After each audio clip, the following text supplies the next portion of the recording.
Hello, my name is Dr. Richard Harris, and welcome to Research Thursday. This is a 5-minute-ish hot take on some current-ish research.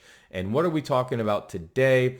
We're talking about air pollution and stroke. And this is specifically in patients who have atrial fibrillation. So let's dive right in. We know that cardiovascular disease and stroke is the major cause of death and disability here in America. About 600,000 people a year die from cardiovascular disease. It's a lot of people. And multiple studies have shown that air pollution is associated with thrombosis, that's developing of the plaques in the heart and in the brain, with stroke and with heart attacks. So this study wanted to look at, okay, what is air pollution doing in the concept of atrial fibrillation as far as strokes?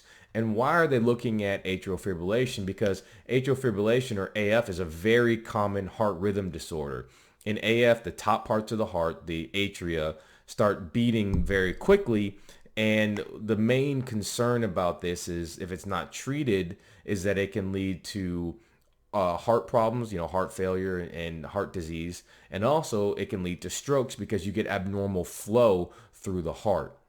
So most of the time when people have atrial fibrillation, they're put on anticoagulation if they're an appropriate candidate to prevent these strokes from happening.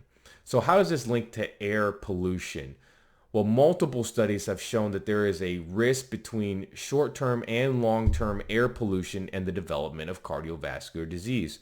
So what we call fine particulate matter that has a PM of 2.5, that's just a measure, that means it's a really small particle or less, are associated with cardiovascular disease. And we use this as a marker of air pollution. And this is something I'm really passionate about because here in Houston, we have terrible air pollution. A lot of places that are industrial, think the Midwest, think like Pennsylvania, Ohio, places that have a lot of industrial plants have a lot of air pollution. And so this study looked at a particular area around Pittsburgh, which was ranked, I think, as number 7 overall as the most polluted city in the U.S.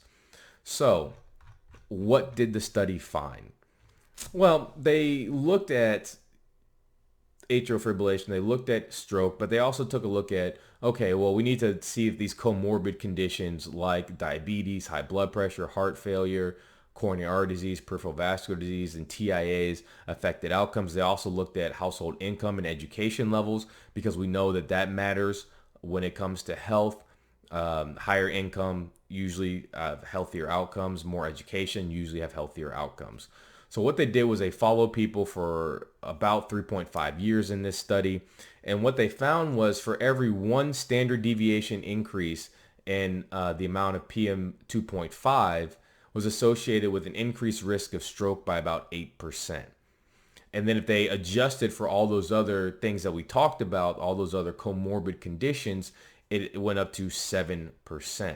And then if you looked at the highest quartile versus the lowest quartile, meaning the top 75% versus the lowest 25%, there was an increased risk of 36% for stroke when you compared the highest to the lowest. And then when you took all those other factors involved, it went up to down to 20%. That's still pretty significant. So what this study found is that, hey, people who have the highest amount of exposure to this fine particulate matter have a 20% increased risk of developing stroke. Now, how does this particulate matter cause this? Well, the data shows that it's associated with hypertension, diabetes, heart failure. No, these are those comorbid conditions.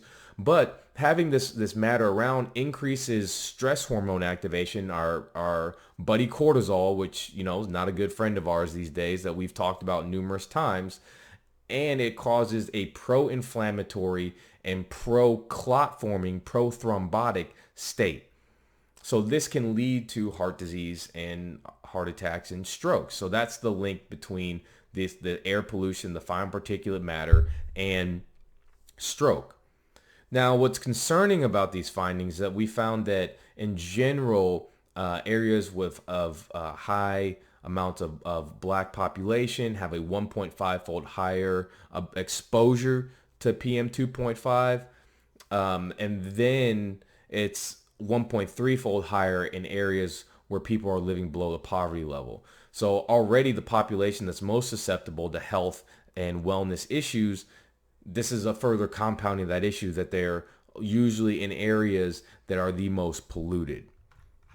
So this study did have some caveats. They didn't look at, if the people who had AF, the atrial fibrillation, were on anticoagulation or how their disease states were managed. And a big thing is they didn't look at tobacco exposure, which, as we know, is linked to strokes and heart disease. But overall, there's plenty of evidence that corroborates what we've seen in this study, and that is pollution influences our health, especially cardiovascular health.